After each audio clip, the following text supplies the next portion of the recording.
Dear students, किरण civil service की online GK class में आप सभी स्टूडेंट्स का स्वागत है। मैं डॉक्टर शगुफ्ता आपके लिए आज 40 प्रश्नों का एक सेट लाई हूँ, संग्रह लाई हूँ। जैसा कि मैंने आपको पिछले क्लास में ही बताया था कि 3 दिन हम लोग टॉपिक ना देकर कुछ प्रश्नों को देखेंगे जो कि बहुत ही महत्वपूर्ण है आने वाली परीक्षाओं के लिए। तो आइए स्टूडेंट्स शुरू करते हैं उन प्रश्नों को, लेकिन हमारे साथ प्रश्नों को सॉल्व आप खुद भी करें और कमेंट में अपना स्कोर भी मुझे ज़रूर बताएं। देखिए स्टूडेंट्स, यहाँ पर हमारा पहला प्रश्न है कि मुस्लिम लीग ने पाकिस्तान के प्रस्ताव को किस वर्ष में और कहाँ अपनाया था। तो जैसा कि आप सभी स्टूडेंट्स जानते हैं कि मुस्लिम लीग जिसका गठन 1906 में ढाका के नवाब सलीमुल्लाह और आगा खां के द्वारा किया गया था। तो मुस्लिम लीग ने जो ये पाकिस्तान का प्रस्ताव था ये कब अपनाया और कहाँ अपनाया। तो ऑप्शन देख लीजिए। Option number 1 1929 Lahore, option number 2 1930 Allahabad, option number 3 है 1940 लाहौर, ऑप्शन नंबर 4 1940 ढाका, 5वां ऑप्शन जो हमारा है उपरोक्त में से कोई नहीं या उपरोक्त में से एक से अधिक। तो आपको देखना है इसमें से सही आंसर कौन होगा। तो आप देखिए इसमें से सही आंसर कौन है। तो इसका सही आंसर हो जाएगा 1940 लाहौर। पाकिस्तान की प्रस्ताव को मंजूरी मिली थी 1940 में और यह अधिवेशन लाहौर में हुई थी। तो आइए दूसरे प्रश्न को देखते हैं स्टूडेंट्स। हमारा दूसरा प्रश्न है भारत के किस राज्य में माना दर्रा स्थित है। भारत का कौन सा राज्य है जहाँ माना दर्रा है। तो इसका सही आंसर हो जाता है उत्तराखंड। माना दर्रा कहाँ है? माना दर्रा उत्तराखंड में स्थित है। तो इसका सही आंसर क्या हो गया? उत्तराखंड हो गया। आइए उसके बाद आगे के प्रश्न को देखते हैं। आगे का प्रश्न है भारत का सबसे अधिक मेथी उत्पादन करने वाला राज्य कौन सा है। भारत का सबसे अधिक उत्पादन मेथी का करने वाला राज्य कौन सा। Option number 1 Uttar Pradesh, B 2 number Kerala है, 3 में राजस्थान, 4 में पंजाब और 5 में उपयुक्त में से कोई नहीं या एक से अधिक। तो इसका सही आंसर क्या हो जाएगा स्टूडेंट्स? आप लोग भी देखिए। इसका सही आंसर हो जाएगा राजस्थान। इसका सही आंसर कौन है? राजस्थान। भारत में सबसे ज़्यादा मेथी जो है वो मसाले में भी प्रयोग होता है, बहुत सारी चीज़ों के लिए जाना जाता है, तो गुड फाइबर है। तो मेथी का सबसे ज़्यादा उत्पादन कहाँ होता है? राजस्थान में होता है। तो आइए देखते हैं अगले प्रश्न को। हमारा अगला प्रश्न है कि भारत की पहली भूतापीय विद्युत परियोजना को किस केंद्र शासित प्रदेश में स्थापित किया गया है। भारत की पहली भूतापीय विद्युत परियोजना को किस केंद्र शासित प्रदेश में स्थापित किया गया है। आपका ऑप्शन नंबर 1 है जम्मू कश्मीर, 2 है लद्दाख, 3 है चंडीगढ़, 4 है पुदुचेरी और 5 है उपरोक्त में से कोई नहीं या उपरोक्त में से एक से अधिक। यहाँ आपका सही आंसर क्या हो जाएगा? यहाँ आपका सही आंसर हो जाएगा लद्दाख। लद्दाख जो कि अभी हाल ही में एक नया केंद्र शासित प्रदेश बना है। इससे पहले ये जम्मू कश्मीर राज्य का हिस्सा होता था। तो यही अभी सबसे बड़ी जो विद्युत परियोजना है भूतापीय वो लगाई गई है। तो इसका सही आंसर हो जाएगा कौन? इसका सही आंसर हो जाएगा लद्दाख। तो आइए देखते हैं अगले प्रश्न को। अगला प्रश्न है निम्नलिखित में से कौन सा संगठन अपने संस्थापक के साथ गलत तरीके से मेल खाता है। Option number 1 Jyotiba Phule Satyashodhak Samaj, 2 Annie Besant theosophical society, 3 Vishnu Shastri Pandit विधवा पुनर्विवाह, 4 पूना सार्वजनिक सभा MG रनाडे और 5 उपयुक्त में से कोई नहीं या उपयुक्त में से एक से अधिक। तो यहाँ आप देखिए कि जो ऑप्शन नंबर 1 है ज्योतिबा फूले, इन्होंने ही सत्यशोधक समाज की स्थापना की थी, ये सही है। विष्णु शास्त्री पंडित ने भी विधवा पुनर्विवाह के लिए संघ बनाया था, ये भी सही है। गलत तरीके से ये भी मेल नहीं खा रहा। पूना सार्वजनिक सभा MG रनाडे, महादेव गोविंद रनाडे, ये भी सही है। लेकिन थियोसॉफिकल सोसाइटी की स्थापना एनी बेसेंट ने नहीं की थी, बल्कि एनी बेसेंट ने इसको भारत में स्थापित किया था। तो इसका आंसर हो जाएगा आपका 2, ये सही तरीके से मेल नहीं खाता है, यानी कि एनी बेसेंट थियोसॉफिकल सोसाइटी। आइए अगले प्रश्न को देखते हैं। सतनामी विद्रोह किस मुग़ल सम्राट के शासनकाल के दौरान हुआ था सतनामी विद्रोह? Option number A Akbar, 2 Jahangir, 3 Shahjahan, 4 Aurangzeb और 5 में है उपयुक्त में से कोई नहीं या उपयुक्त में एक से अधिक। तो यहाँ देखिए सतनामी विद्रोह जो सिखों के द्वारा किया गया था, तो ये किसके शासनकाल में हुआ था? तो ये औरंगज़ेब के शासनकाल में हुआ था, जो कि शाहजहां के पुत्र थे और इन्हें अंतिम शक्तिशाली मुग़ल शासक के रूप में भी जाना जाता है। इनकी मृत्यु 1705 में हो गई थी। इनकी मृत्यु के बाद ही जो मुग़ल सत्ता है वो कमज़ोर पड़ गई थी, मुग़ल सत्ता ख़त्म हो गई थी लगभग। चलिए अगले प्रश्न को देखते हैं। अगला प्रश्न है, निम्नलिखित में से कौन सा प्रावधान टीपू सुल्तान और अंग्रेज़ों के बीच श्रीरंगपट्टम संधि में शामिल नहीं था? टीपू सुल्तान जो कि मैसूर के शासक थे, उनके और अंग्रेज़ों के बीच 2 युद्ध हुए थे। प्रथम युद्ध में संधि हुई थी जिसे श्रीरंगपट्टम की संधि कहते हैं। वैसे तो मैसूर युद्ध 4 हुए। प्रथम हैदर अली और अंग्रेज़ जो टीपू सुल्तान के पिता थे, दूसरी भी हैदर अली और अंग्रेज़, जिस युद्ध को करते हुए हैदर अली वीरगति को प्राप्त हुए और फिर इस युद्ध की कमान टीपू सुल्तान ने संभाली। फिर तृतीय युद्ध जो हुआ मैसूर अंगल युद्ध, वो टीपू सुल्तान और अंग्रेज़ों के बीच, जिस युद्ध का अंत श्रीरंगपट्टम की संधि से हुआ। और बाद में चौथे जो युद्ध थी जिसमें टीपू सुल्तान वीरगति को प्राप्त हुए, शहीद प्राप्त हो गए। तो इसमें से कौन सा कारण है जो श्रीरंगपट्टम की संधि में शामिल नहीं है? पहला कारण है टीपू को अंग्रेज़ों के 3.5 करोड़ रुपए का युद्ध खर्च देना चाहिए, तो ये इस संधि में था। टीपू को अपने राज का आधा हिस्सा अंग्रेज़ों को दे देना चाहिए, ये भी इस संधि में था। टीपू के 2 बेटे अंग्रेज़ों के बंधक होंगे, ये भी इस संधि में था। तो ये सब कोई भी आंसर नहीं होगा। टीपू को विलय की नीति स्वीकार करना चाहिए, हाँ यही सही आंसर है, क्योंकि टीपू को ने विलय की नीति स्वीकार करने से मना कर दिया था। और उपयुक्त में से कोई नहीं होगा क्योंकि सही आंसर हमारा मौजूद है। तो इसका सही आंसर होगा कि टीपू को विलय की नीति स्वीकार करना चाहिए। ये बात जो थी वो इस संधि के अंतर्गत नहीं थी। अब देख सकते हैं। चलिए अगले प्रश्न पे चलते हैं। अगला प्रश्न है, भारतीय मुग़ल चित्र किस मुग़ल सम्राट के शासनकाल में विकसित हुई? 1 हुमायूं, 2 अकबर, 3 जहांगीर, 4 शाहजहां, 5 में है उपयुक्त में से कोई नहीं या उपयुक्त में से एक से अधिक। तो देखिए मुग़ल शासनकाल में अकबर के काल को साहित्य के लिए जाना जाता है, उसी तरह शाहजहां के काल को वास्तुकला के लिए जाना जाता है और जहांगीर के काल को सबसे ज़्यादा चित्रकारी के लिए जाना जाता है। तो इसका सही आंसर हो जाएगा जहांगीर। इसका सही आंसर कौन हो जाएगा? जहांगीर हो जाएगा। तो आप देख सकते हैं इसका सही आंसर कौन हो गया? जहांगीर हो गया। अगला प्रश्न है, तुम मुझे खून दो मैं तुम्हें आज़ादी दूंगा का नारा किसने दिया?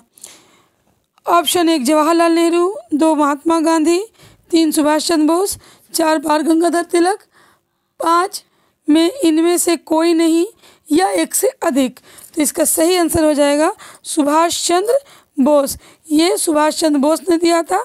अगर इसकी जगह पे आता करो या मरो तो वो महात्मा गांधी हो जाता। तो इसका आंसर क्या हो गया? सुभाष चंद्र बोस हो गया। अगले प्रश्न को देखते हैं। निम्नलिखित में से कौन सा देश दुनिया में कोयले का सबसे बड़ा उत्पादक देश है?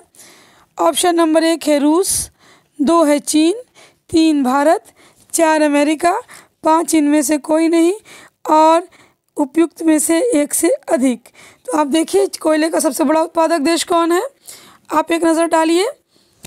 तो देखिए मैं आपको बता दूं कि इस दुनिया में यानी कि विश्व में कोयले का सबसे बड़ा उत्पादक देश कौन है? चाइना है 1 नंबर पर।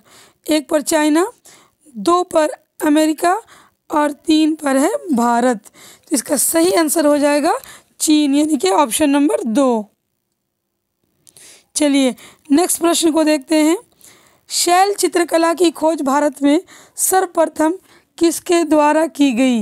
यानी कि जो शैल चित्रकारी होती है इसकी खोज भारत में सबसे पहले किसके द्वारा की गई? यहाँ पे आपको ऑप्शन दिया हुआ है। 1 जॉन मार्शल, 2 है James Prinsep, 3 Archibald Carlyle, 4 R D. Banerji, 5 उनमें से कोई नहीं या एक से अधिक। तो जेम्स प्रिंसेप को अशोक के अभिलेख को पढ़ने के लिए जाना जाता है। जॉन मार्शल को पुरातत्व स्थान की खोज के लिए जाना जाता है। लेकिन शैल चित्रकला के लिए जिनको जाना जाता है वो हैं आर्चीबाल्ड कार्लाइल। वो कौन है? Archibald Carlyle. तो यहाँ आपको ऑप्शन नंबर 3 सही आंसर हो जाएगा। चलिए आगे देखते हैं। क्वेश्चन है, महात्मा गांधी को राष्ट्रपिता के रूप में संबोधित करने वाले पहले व्यक्ति कौन थे? 1 सरदार पटेल, 2 जवाहरलाल नेहरू, 3 सुभाष चंद्र बोस, 4 लाला लाजपत राय, 5 उपयुक्त में से कोई नहीं या उपयुक्त में से एक से अधिक। तो यहाँ देखिए, गांधी जी को राष्ट्रपिता कहकर संबोधित किया था जिसने, वो व्यक्ति सबसे पहले कौन थे? वो थे सुभाष चंद्र बोस। सुभाष चंद्र बोस को ने ही गांधी जी को राष्ट्रपिता कहकर संबोधित किया था। तो चलिए आगे बढ़ते हैं और नेक्स्ट प्रश्न को देखते हैं। महाबलीपुरम में शोर मंदिर किस वंश के शासनकाल के दौरान बनाए गए थे? 1 पल्लव, 2 चोल, 3 पांड, 4 चेरा, 5 उपयुक्त में से कोई नहीं या एक से अधिक। तो देखिए इसका सही आंसर क्या होगा? तो इसका सही आंसर हो जाएगा पल्लव। महाबलीपुरम में शोर मंदिर पल्लवों के द्वारा बनाया गया था। तो ऑप्शन नंबर 1 इसका सही आंसर है। चलिए आगे बढ़ते हैं। इनमें से कौन सा देश मक्का का विश्व में सबसे बड़ा उत्पादक देश है? मक्का का उत्पादक बताना है। 1 में USA, 2 में ब्राज़ील, 3 में चीन, 4 में अर्जेंटीना, 5 में उपयुक्त में से कोई नहीं या उपयुक्त में से एक से अधिक। तो इसका सही आंसर क्या हो जाएगा? आप भी सोचिए। सही आंसर हो जाएगा USA यानी United state of America. Option number A इसका सही आंसर हो जाएगा, क्योंकि पूरे वर्ल्ड में सबसे ज़्यादा मक्का प्रोड्यूसर जो होती है वो प्रोड्यूस करने का काम अमेरिका करता है, USA करता है। चलिए अगले प्रश्न की ओर जाते हैं। सोमेंद्र नाथ टैगोर द्वारा स्थापित पार्टी का क्या नाम था? सोमेंद्र नाथ टैगोर द्वारा स्थापित पार्टी का क्या नाम था? A भारतीय Bolshevik party, 2 Bharatiya Krantikari communist party, 3 Bolshevik लेनिनवादी पार्टी, 4 रेडिकल डेमोक्रेटिक पार्टी, 5 उपयुक्त में से कोई नहीं या उपयुक्त में से एक से अधिक। तो यहाँ आपका सही आंसर क्या हो जाएगा? यहाँ आपका सही आंसर हो जाएगा भारतीय क्रांतिकारी कम्युनिस्ट पार्टी यानी ऑप्शन नंबर 2। ये आपका सही आंसर है। देख लीजिए, भारतीय कम्युनिस्ट पार्टी, क्रांतिकारी कम्युनिस्ट पार्टी की स्थापना सोमेंद्र नाथ टैगोर द्वारा की गई थी। चलिए अगले प्रश्न को देखते हैं। किसकी अध्यक्षता में INC यानी कि इंडियन नेशनल कांग्रेस, भारतीय राष्ट्रीय कांग्रेस के अमृतसर अधिवेशन में शहर के जलियांवाला बाग कांड की निंदा की गई? तो देखिए, जलियांवाला कांड हमेशा याद रखिएगा कब हुई थी? 13 अप्रैल 1919 को, जब भारतीय जो लोग थे वो रॉलेट एक्ट का विरोध करते हुए सतपाल मलिक और डॉक्टर सैफुल्लाह किचलू को जो अरेस्ट कर लिया गया था, उसका विरोध करते हुए बैसाखी के दिन अमृतसर का एक बाग है जलियांवाला बाग, उसमें एक शांतिपूर्ण रूप से सभा कर रहे थे। उस सभा पर जनरल ओ डायर ने गोली चलवा दी थी, जिसके कारण अनेकों लोग, सैकड़ों लोग मारे गए। और इसकी निंदा करने के लिए कांग्रेस की जो बैठक हुई, तो वो बैठक हुई थी अमृतसर में। तो आपको बताना है कि उसकी अध्यक्षता किसने की थी। तो यहाँ देख लीजिए, आपका सही आंसर क्या हो जाएगा? मोतीलाल नेहरू। उसकी अध्यक्षता किसने की थी? मोतीलाल नेहरू ने की थी। ये घटना 1919 की है। अगले प्रश्न पे चलते हैं। सिंधु घाटी सभ्यता के बारे में निम्नलिखित में से कौन सा कथन सही नहीं है? गलत कथन को आपको छांटना है। 1 सिंधु घाटी के लोग पक्की ईंटों का इस्तेमाल करते थे। 2, यह सभ्यता लगभग 4700 वर्ष पहले भारत में पनपी थी। 3, सिंधु में हड़प्पा का अर्थ दफन शहर है।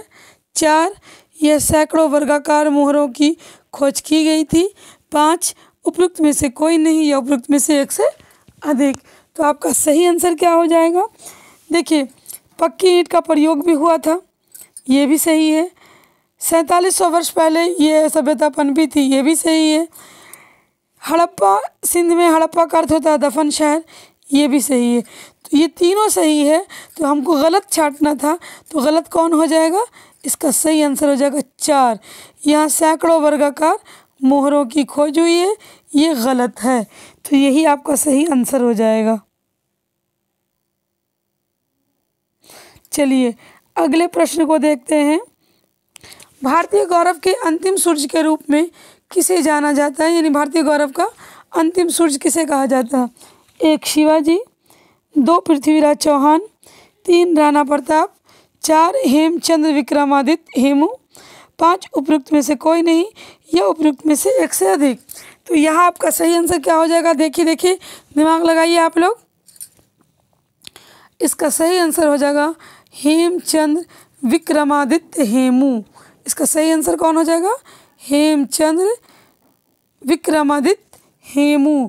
इसे भारतीय गौरव का अंतिम सूर्य कहा जाता है। चलिए अगला प्रश्न देखिए। बंगाल विभाजन के पीछे ब्रिटिश सरकार की असली मंशा क्या थी? ऑप्शन नंबर 1, प्रशासनिक दक्षता लाने के लिए। ऑप्शन नंबर 2, राष्ट्रवाद के बढ़ते प्रवाह को रोकने के लिए। 3, मुसलमानों को अलग प्रांत प्रदान करने के लिए। 4, बंगाली साहित्य को विकास प्रदान करने के लिए। 5, उपयुक्त में से कोई नहीं या उपयुक्त में से एक से अधिक। तो देखिए इसका सही आंसर क्या हो जाएगा? बंगाल में बहुत ज़्यादा राष्ट्रवाद को बढ़ावा मिल रहा था। बंगाल में जो लोग थे वो जागृत थे, तो अंग्रेज़ों ने सोचा क्यों ना इन्हें 2 हिस्से में बांट दें।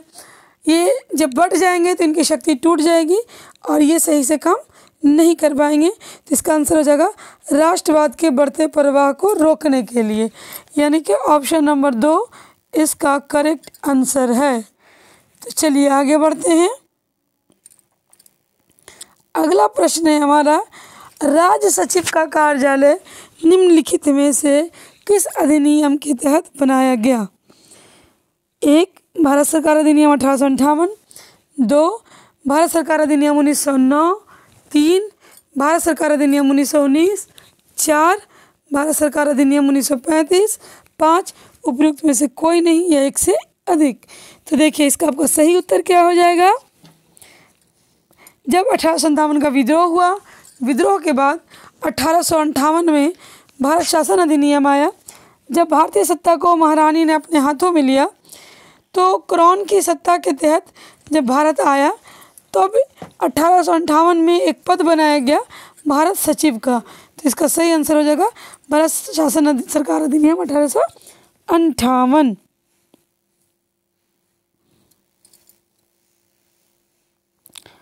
अगला प्रश्न है हमारा, भारत में निम्नलिखित में से किस प्रकार का जंगल सबसे बड़े क्षेत्र में व्याप्त है?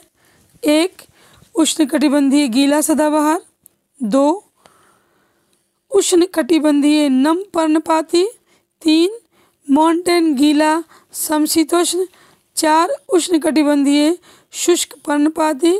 5, उपरोक्त में से कोई नहीं या उपरोक्त में से एक से अधिक। तो इसका सही आंसर क्या हो जाएगा? इसका सही आंसर हो जाएगा उष्णकटिबंधीय नम पर्णपाती। उष्णकटिबंधीय नम पर्णपाती हो जाएगा इसका सही आंसर। यहाँ सबसे अधिक वन इसी तरह के पाए जाते हैं। अगला प्रश्न है, किस देश में दुनिया का सबसे बड़ी जेल आबादी है? यानी किस देश में दुनिया के सबसे ज़्यादा जेल की आबादी है? 1, अमेरिका। 2, भारत। 3, पाकिस्तान। 4, चीन। 5, इनमें से कोई नहीं। 6, इनमें से एक से अधिक। चलिए देख लीजिए आप लोग, आपको क्या लगता है आंसर सही क्या है? इसका सही आंसर है अमेरिका। क्या है? अमेरिका।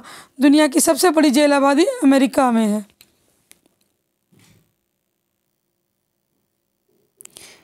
अगले प्रश्न की तरफ चलते हैं। अगला प्रश्न है, दिल्ली को अपनी शक्ति के केंद्र के रूप में चुनने वाला पहला शासक कौन था? 1 अली मर्दन, 2 मोहम्मद गौरी, 3 इल्तुतमिश, 4 कुतुबुद्दीन ऐबक, 5 उपरोक्त में से कोई नहीं या उपरोक्त में से एक से अधिक। तो यहाँ आपका सही आंसर कौन हो जाएगा? सल्तनत काल में जब इल्तुतमिश राजा बना कुतुबुद्दीन ऐबक, उसके तो कभी दिल्ली आया नहीं। कुतुबुद्दीन ऐबक ने 1206 से लेकर 1210 तक शासन किया, 4 साल, 6 से लेकर 1210 तक, और वो पूरा पीरियड कहाँ रहा? लाहौर में रहा। लेकिन जब कुतुबुद्दीन ऐबक के बाद उसका बेटा आराम शाह और फिर तुरंत आराम शाह को हटाकर इल्तुतमिश गद्दी पर बैठा, तो उसने ही अपनी शक्ति के केंद्र के रूप में दिल्ली को चुना था। तो इसका सही आंसर हो जाएगा इल्तुतमिश। चलिए अगले प्रश्न को देखते हैं। निम्नलिखित में से किस अधिनियम ने भारत के शासन की संरचनात्मक एवं एकात्मक में संघीय में बदल दिया? 1 भारत सरकार अधिनियम 1935, 2 भारत सरकार अधिनियम 1919, 3 भारत सरकार अधिनियम 1909, 4 भारत सरकार अधिनियम 1858, 5 उपरोक्त में से कोई नहीं या उपरोक्त में से एक से अधिक। तो यहाँ आपका आंसर क्या हो जाएगा? देखिए, तो भारत में एक संघीय ढांचा का निर्माण जो हुआ था वो भारत सरकार अधिनियम 1935 के तहत ही हुआ था। संघीय ढांचे का निर्माण भी था और दूसरा एक सेंट्रल बैंक, केंद्रीय बैंक की स्थापना भी हुई थी, जिसके तहत आरबीआई का गठन हुआ था। तो ये दोनों घटना 1935 की थी।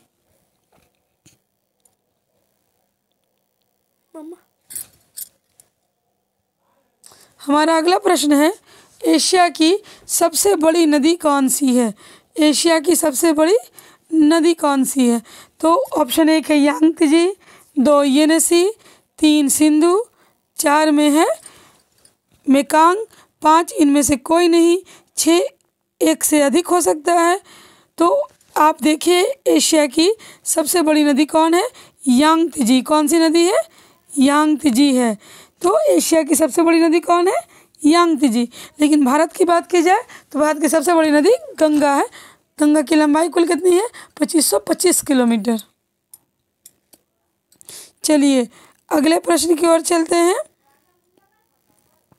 प्रश्न है, गीत गोविंद के लेखक कौन है? गीत गोविंद, 1 है जयदेव, 2 कल्हन, 3 कालिदास, 4 राजा राव, 5 इनमें से कोई नहीं, 6 एक से अधिक। तो देखिए सही आंसर क्या होगा? गीत गोविंद की रचना किसने की थी? तो गीत गोविंद की रचना जयदेव ने की थी। किसने की थी? जयदेव ने। चलिए अगले प्रश्न की ओर चलते हैं। 2011 की जनगणना के अनुसार निम्नलिखित में से किस राज्य में सबसे तेज़ी से जनसंख्या वृद्धि हो रही है? 1 उत्तर प्रदेश, 2 बिहार, 3 झारखंड, 4 मणिपुर, 5 इनमें से कोई नहीं, 6 एक से अधिक। तो सबसे तेज़ी से जनसंख्या वृद्धि होने वाला राज्य कौन है? बिहार। कौन है? बिहार है। अगला प्रश्न है, किस प्रांत को कभी पूर्व का अन्न भंडार कहा जाता था?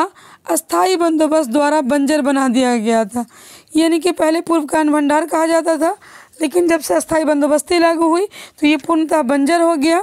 ये कौन सा राज्य है? ऑप्शन 1 मद्रास, 2 बंगाल, 3 बिहार, 4 उड़ीसा, 5 इनमें से कोई नहीं, 6 इनमें से एक, 6 नहीं 5 में ही इनमें से एक से अधिक।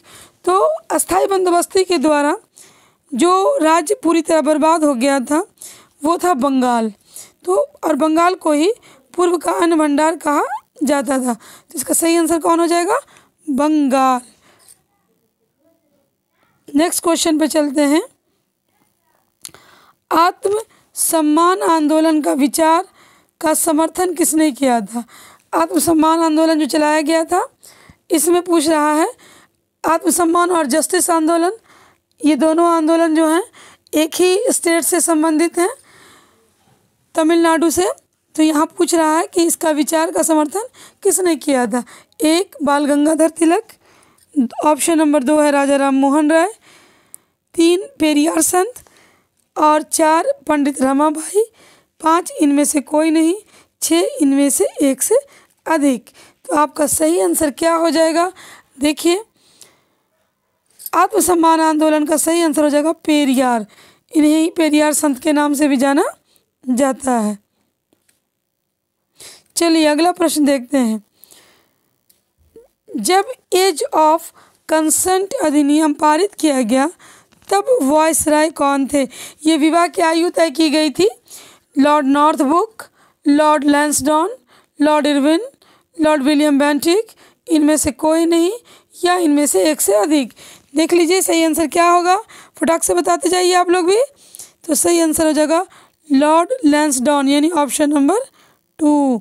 एज ऑफ कंसेंट अधिनियम जब आया था, ये विवाह की आयु से संबंधित, तो इस समय लॉर्ड लैंसडॉन थे। प्रश्न है, न्यू इंडिया नामक दैनिक समाचार पत्र निम्नलिखित में से किसने शुरू किया था? 1 Mahatma Gandhi, 2 Abul Kalam Azad, 3 BR Ambedkar, 4 Annie Besant, 5 इनमें से कोई नहीं या इनमें से एक से अधिक। तो देखिए सही आंसर क्या होगा। तो अगर बात हो रही है न्यू इंडिया की, तो न्यू इंडिया की संपादक थी एनी बेसेंट। एनी बेसेंट पहली विदेशी महिला थी जो महिला अध्यक्ष बनती हैं इंडियन नेशनल कांग्रेस की। पहली महिला अध्यक्ष एनी बेसेंट थी, लेकिन जब अगर बात की जाए भारतीय महिला की, तब हो जाएंगी सरोजनी नायडू। अगला प्रश्न है, 1944 में गांधीवादी योजना की व्याख्या किसके द्वारा की गई थी? NR सरकार, कस्तूरी भाई लाल भाई, जयप्रकाश नारायण, श्रीमन नारायण अग्रवाल, उपयुक्त में से कोई नहीं, उपयुक्त में से एक से अधिक। तो देखिए इसका सही आंसर क्या हो जाएगा? श्रीमन नारायण अग्रवाल। श्रीमन नारायण अग्रवाल हो जाएगा। 1944 में जो गांधीवादी योजना आर्थिक के लिए आई थी, इसकी वकालत करने वाले, इसकी व्याख्या करने वाले श्रीमन नारायण अग्रवाल थे। चलिए अगले प्रश्न पे चलते हैं। भारत की पहली बुलेट ट्रेन निम्नलिखित में से किस मार्ग पर बनाई गई है? बुलेट ट्रेन की बात हो रही है। 1 दिल्ली और मुंबई, 2 दिल्ली और अहमदाबाद, 3 अहमदाबाद और आगरा, 4 अहमदाबाद और मुंबई, 5 इनमें से कोई नहीं या इनमें से एक से अधिक। इसका सही आंसर क्या हो जाएगा?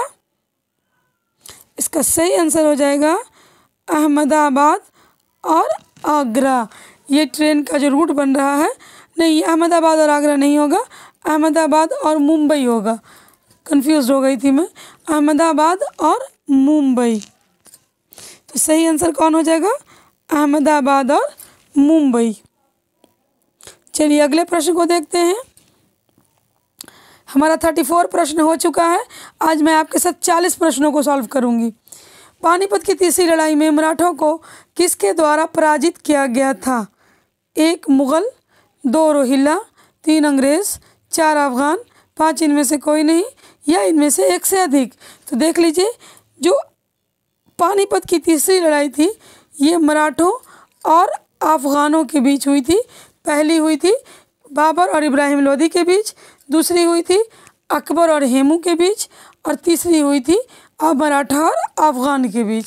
तो ये इसका सही आंसर क्या हो जाएगा? अफगान। चलिए अगला प्रश्न देखते हैं। जम्मू और कश्मीर में स्थित एशिया की सबसे लंबी द्विदिशात्मक सुरंग कौन सी है? 1 जोजिला सुरंग, 2 चेनानी नाशरी सुरंग, 3 जवाहर सुरंग, 4 रामबन सुरंग, 5 उपरोक्त में से कोई नहीं या उपरोक्त में से एक से अधिक। तो इसका सही आंसर क्या हो जाएगा? इसका सही आंसर हो जाएगा चेनानी नाशरी सुरंग। ये द्विदिशात्मक 2 दिशा में खुलने वाली सबसे लंबी एशिया की सुरंग बन रही है, जिसका नाम है चेनानी नाशरी सुरंग। चलिए अगले प्रश्न को देखते हैं। कौन सा राज्य 3 तरफ से बांग्लादेश से घिरा हुआ है? कौन सा राज्य जो 3 तरफ से बांग्लादेश से घिरा हुआ है? 1 मिज़ोरम, 2 मेघालय, 3 त्रिपुरा, 4 पश्चिम बंगाल, 5 इनमें से कोई नहीं या इनमें से एक से अधिक। तो आपको बताना है कि कौन सा राज्य है जो 3 ओर से बांग्लादेश से घिरा हुआ है। तो इसका सही आंसर हो जाएगा त्रिपुरा। त्रिपुरा 3 ओर से बांग्लादेश से घिरा हुआ है। चलिए अगले प्रश्न को देखते हैं। अंग्रेजों द्वारा आयोजित गोलमेज सम्मेलन का मुख्य उद्देश्य निम्नलिखित में से कौन सा था? नंबर 1, सविनय अवज्ञा आंदोलन को रोकने के लिए। 2, भारत में संवैधानिक सुधार। 3, भारत को पूर्ण स्वतंत्रता का अनुदान। 4, भारत में कांग्रेस और गैर कांग्रेसी दलों का विभाजन। 5 इनमें से कोई नहीं या एक से अधिक। तो देखिए गोलमेज सम्मेलन 3 बार हुआ, जिसे हम राउंड टेबल कॉन्फ्रेंस भी कहते हैं। दूसरे वाले में गांधी जी ने भी भाग लिया था, क्योंकि उस समय सारे कांग्रेसी नेता जेल में थे। और तीनों गोलमेज सम्मेलन में भाग लेने वाले हैं डॉक्टर भीमराव अम्बेडकर और तेज प्रताप सप्रू। लेकिन इसका उद्देश्य क्या था?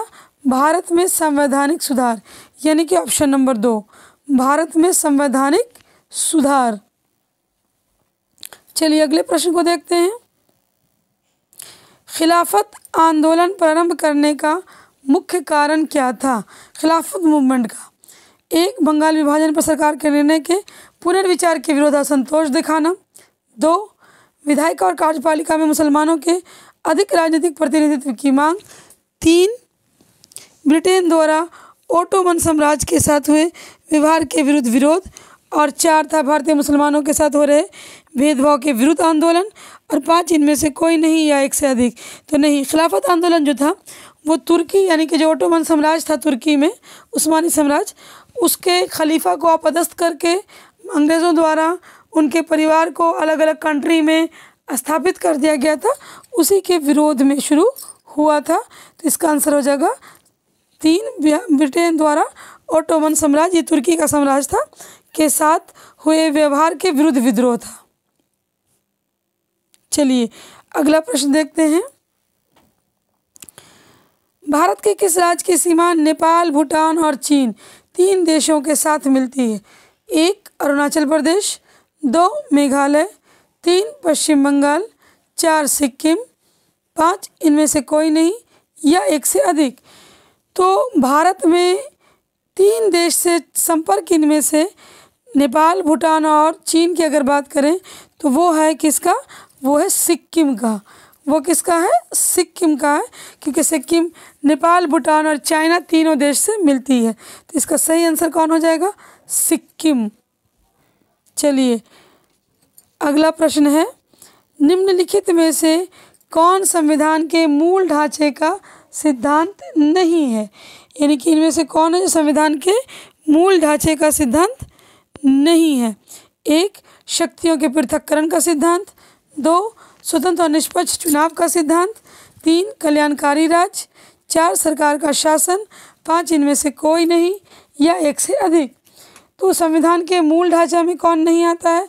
शक्ति का पृथक्करण भी है, स्वतंत्र और निष्पक्ष चुनाव भी है, कल्याणकारी राज्य भी है, सरकार का शासन इसमें नहीं आता है। तो इसका सही आंसर हो जाएगा 4, सरकार का शासन। ये संविधान के मूल ढांचे में नहीं है, कि सिद्धांत में नहीं है। चलिए अंतिम प्रश्न है, 10 मई को सिपाही विद्रोह कहाँ छिड़ गया था? बैरकपुर, मेरठ, झांसी, कानपुर, उपयुक्त में से कोई नहीं या एक से अधिक। तो देखिए 10 मई को जो सिपाही विद्रोह है, जो 1857 के विद्रोह की शुरुआत हुई थी, ये हुई थी मेरठ से। मंगल पांडे के द्वारा जब विद्रोह की शुरुआत की गई, कारतूस वाले जो कारतूस थे चर्बी वाले एनफील्ड राइफल के, उसको यूज़ करने से जब मना कर दिया गया, तो यहीं से ये विद्रोह शुरू हुआ था। तो इसका आंसर हो जाएगा 2, मेरठ। इसका आंसर कौन हो जाएगा? मेरठ। तो स्टूडेंट्स, हमारा आज का प्रश्न यहाँ समाप्त होता है। आई होप प्रश्न आपसे भी बने हों, और प्लीज़ कमेंट करके मुझे ज़रूर बताएं कि आपसे कितने सही बने। कल एक नए सेट के साथ पुनः आपसे भेंट होगी, पुनः क्वेश्चन को सॉल्व करेंगे। जब तक के लिए इसे पढ़ें, चैनल को जो नए हैं सब्सक्राइब करें, लाइक करें, ज़्यादा से ज़्यादा शेयर करें। तो आज के लिए स्टूडेंट्स इतना ही। Bye bye.